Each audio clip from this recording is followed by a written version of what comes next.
Hello world, how's it going?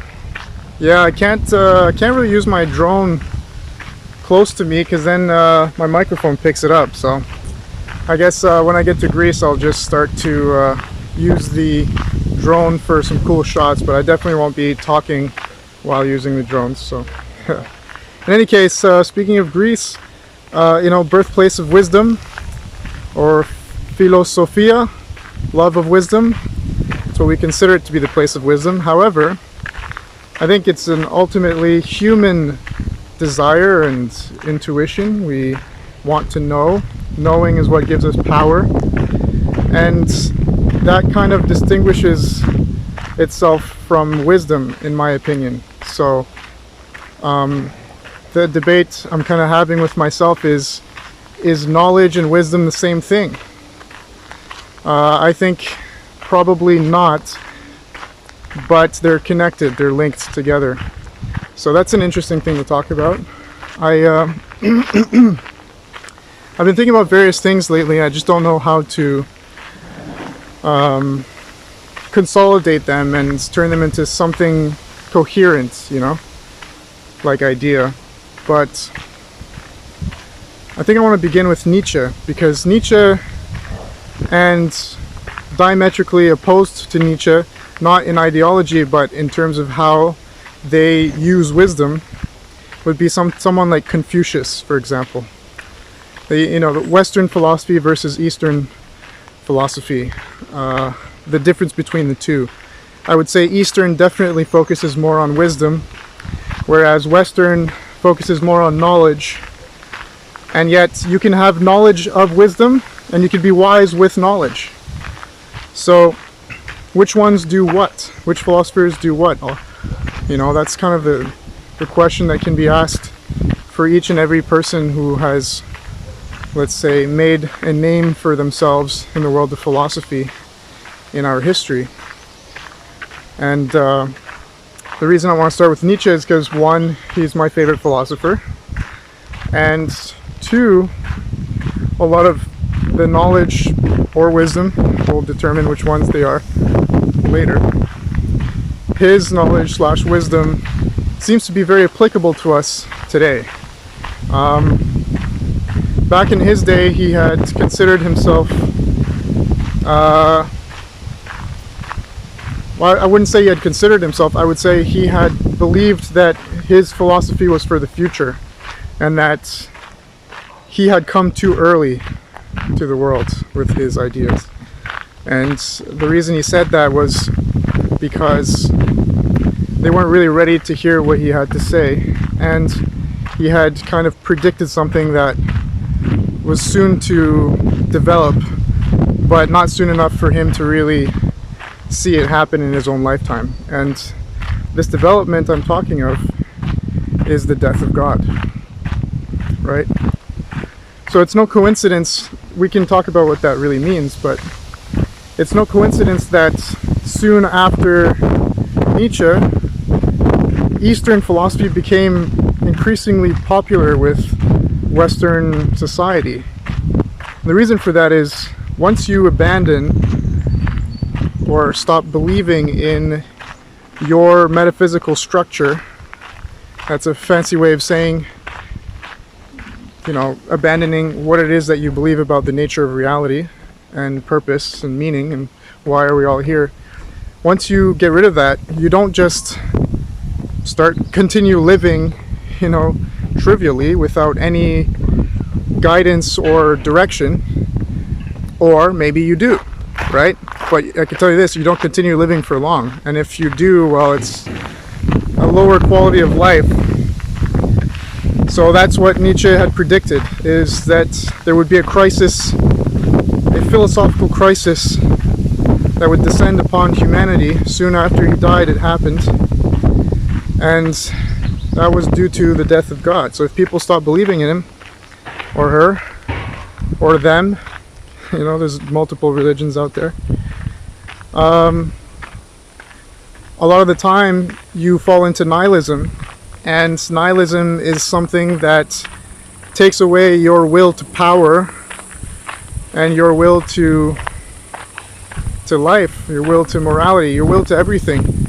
What's the point in doing anything if you don't believe there's a point to anything, right? So this is what birthed the philosophy of absurdism, created by a guy named Albert Camus, who finds a sort of loophole in that nihilism and says, look, there is a reason to continue living even though the nature of reality is absurd. In any case, I don't want to digress too much because we're talking about wisdom today.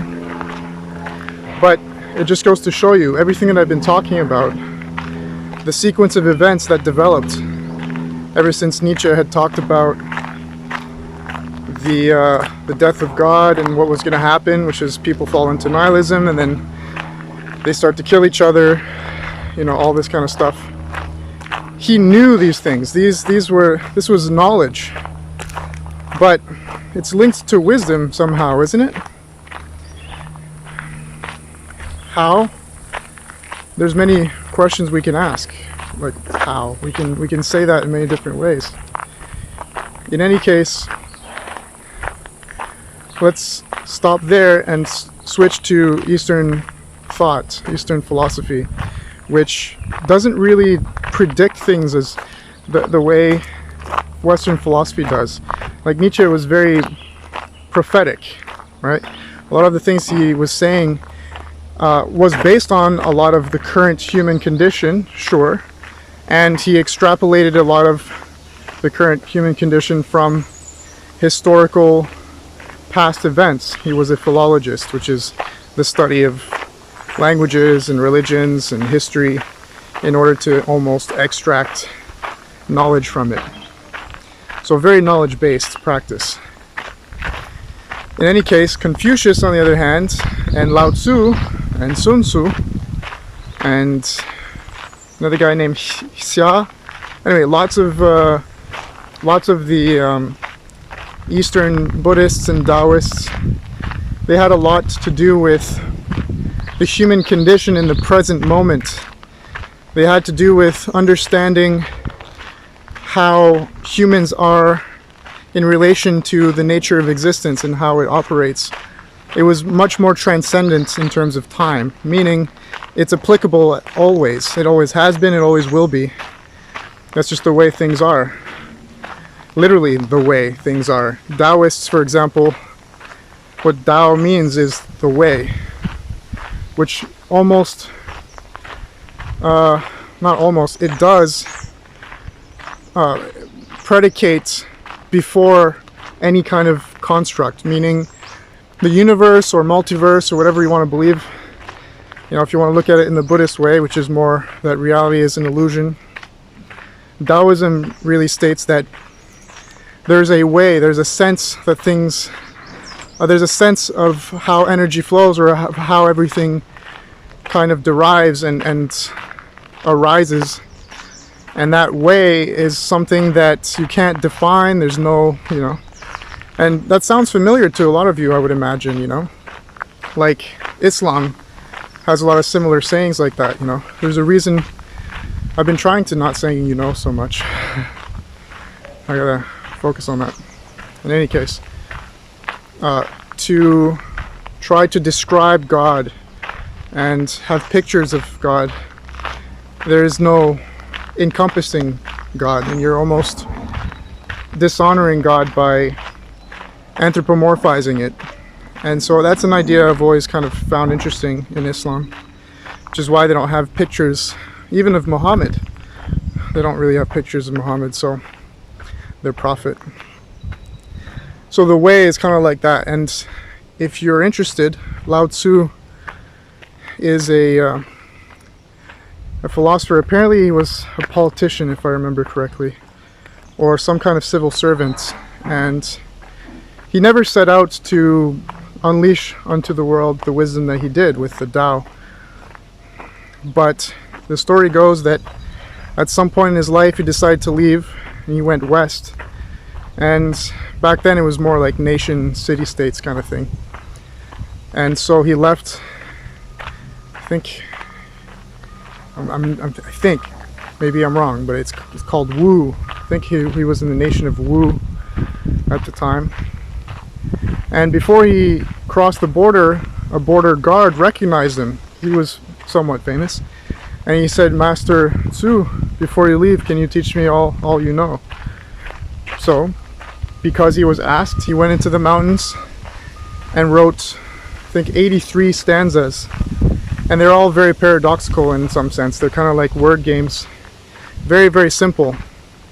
One of which that I tend to remember, not, verbatim, however, but I can paraphrase, is it's the way that is told is not the way. So things like that. There's another one that I remember. It's a house that is built of wood is not livable. It is the space that is built out of the wood that is livable. So that's very similar to what we like to say with water, right? That water and space are connected in the sense that water flows where there is space, and so there is no having to contend with life or fight or resist, right? Be like water in a sense. That really stems from Lao Tzu, in my opinion, this kind of thinking and philosophizing. In any case, you can see how this is a description of the reality that we all tend to experience and share. And so it becomes very distinctive in separating itself from Western thought, which is more based on knowledge, right? Deriving from the basis of reality other things, like,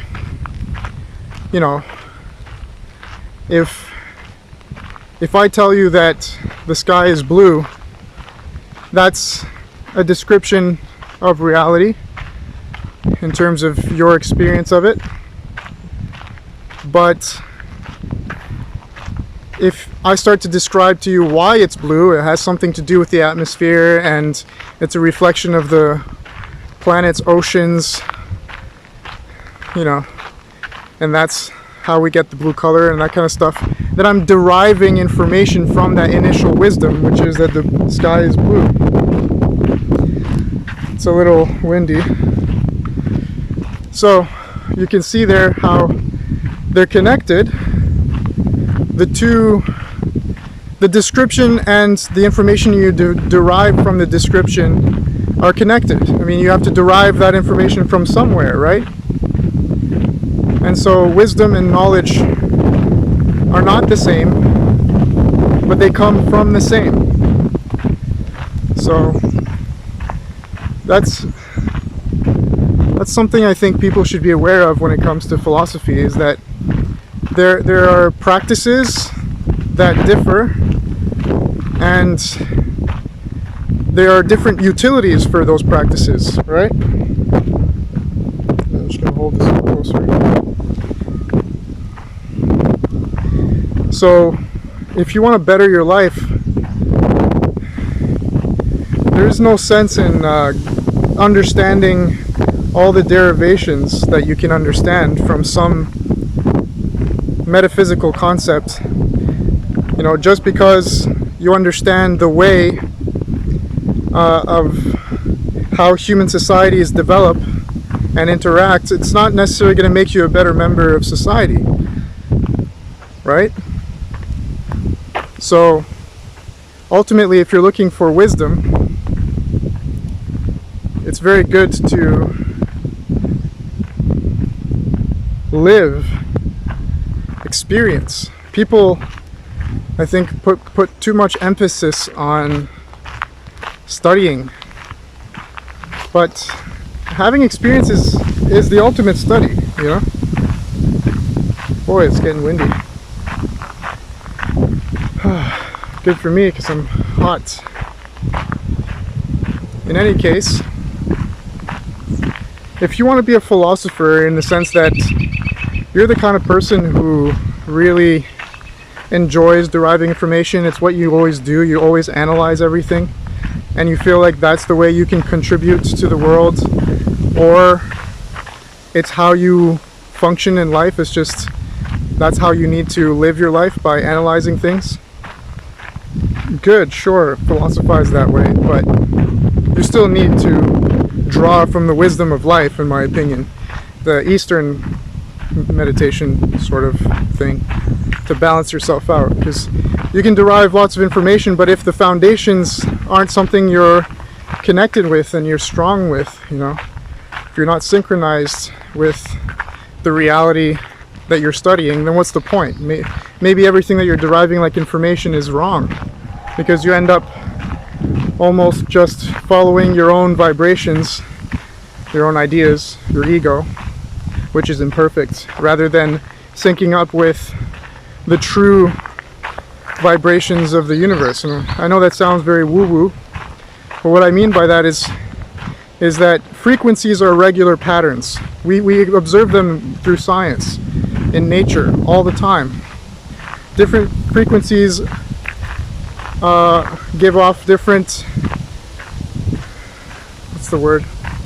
different results, right? Like if you observe quantum particles, there are different frequencies apparently. See, I'm not a quantum physicist or an expert in that kind of thing, but as far as I can understand, the different frequencies represent the different particles that exist, which they in themselves represent different building blocks for different types of matter that exist in the universe, which makes up us and everything around us.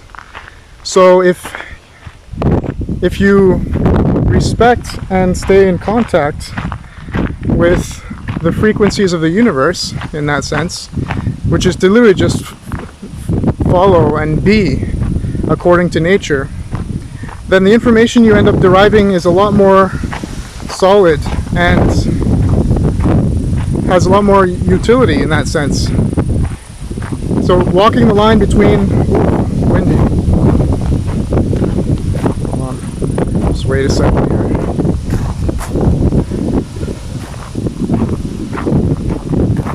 So walking the line between wisdom and deriving information from wisdom, that to me is the true practice of philosophy. If you're going to philosophize, I mean, if you're not gonna just live your life, because again, you can look at philosophy as a way to practice life, and so you're a philosopher in the sense that you're a human being. But if you're a philosopher in the sense that you practice philosophy as a human being with intention, then yeah, walking that line is what you want to do if you're going to be truly wise as a philosopher. So to not stray away too much from the source of all knowledge, that is wisdom in itself, and getting all tangled up in your ideas and your derivations. So it's a bit of an intro to philosophy is what I'm trying to. I'm not trying to introduce you to philosophy, but I'm trying to introduce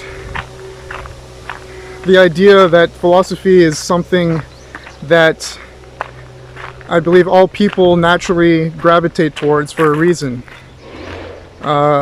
It's not any statement as to what is true or what is good. All of these human ideas that we have, these quantifications. Yeah, I'm not making a statement about those things. I'm making a statement about philosophy as it manifests itself, and how we can manifest it, how we can operate philosophy, what type of relationship we have to it, to this human innate quality of ours, to want to know and to want to love wisdom. I mean, we all love wisdom, It's kind of like asking, do you drink water? It's like, well, yeah, everybody does, right? Kind of have no choice. I think it's the same thing. So, that being said, I'm sort of confronted with my decision to create something called Philosophy Tutor. And it was really just I don't want to think about the name or the logo. One day I just chose, okay, I'm going to start this online philosophy thing because it's what I love to do. We'll see where it goes. I don't want to focus too much on making money or branding or all that kind of stuff. I just want to naturally live the way I live. And so I chose something haphazardly, something simple. But do I consider myself a tutor? No. Do I consider myself a philosopher? Not in the way people like to think of it, in the academic way. But ultimately, and here's the funny part, because I'm a very paradoxical person, ultimately I am a teacher and a philosopher. I am a philosophy tutor. I'll explain why. Because one, I love philosophy, I love wisdom, and two, if you're someone who loves wisdom, then in order to continue honoring wisdom and gaining wisdom and living wise, then it is very wise to teach, because you only really learn what you teach. You can learn information, sure, and it's all up here, but until you've actually spoken it to someone else and explained it to someone else, you haven't truly integrated that wisdom into your being to a degree, or put it into practices in a sense. It would be a simpler way of saying all that. If you put your philosophy to practice, which means if you put your wisdom, if you execute your wisdom, then you're gaining experience, you're gaining skill and talent. This is what philosophy is all about as well. It's not just to know things. Well, what use is you having the ability to recite the entire Oxford encyclopedia, but you can't make sense of any of that information? There's no utility there. I'm not saying you have to have utility, but as long as we're here living a reality in which we have to navigate complexities, emotions, challenges, might as well make use of it, right? At the same time, it's very fulfilling. It ties into who you are, which is becoming, and it ties into many other things. So that's why I am not a teacher of philosophy in the sense that people initially think that I might be. I'm more a student. I'm a teacher of philosophy insofar that I am a student of wisdom. That would be the best way to put it. And, you know, there you go, I've said it again, you know. And this is me practicing. This is me being the teacher insofar as I am trying to study the wisdom that I love. So, I think I was just talking to my sister about this. I was thinking, like, last episode I was saying how I didn't like the idea of vlogging. I couldn't really put my finger on why. But vlogging to me is more of an outwards expression of your ego to a degree. I mean, from what I've been seeing online as to what vlogs are, I'll admit I don't watch very many vlogs because I precisely don't like the idea of putting your life on exposition for some kind of gain, which is monetary or maybe fame related. That seems to me empty, kind of void of anything. Now, I mean, for me, I mean, you can definitely do that in order to make a living, or, you know, you're entertaining people, and that's fine. I don't have anything against it. I'm not saying that it's bad. I'm just saying that it's vapid and empty for me to do that. For me to try that, it would have no sense. So, yeah. Everything's loud today. I'm in nature, but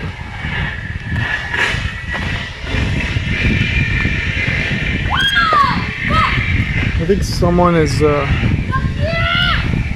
got some kids yelling behind me. Wow. Yeah, so how do I cap this off?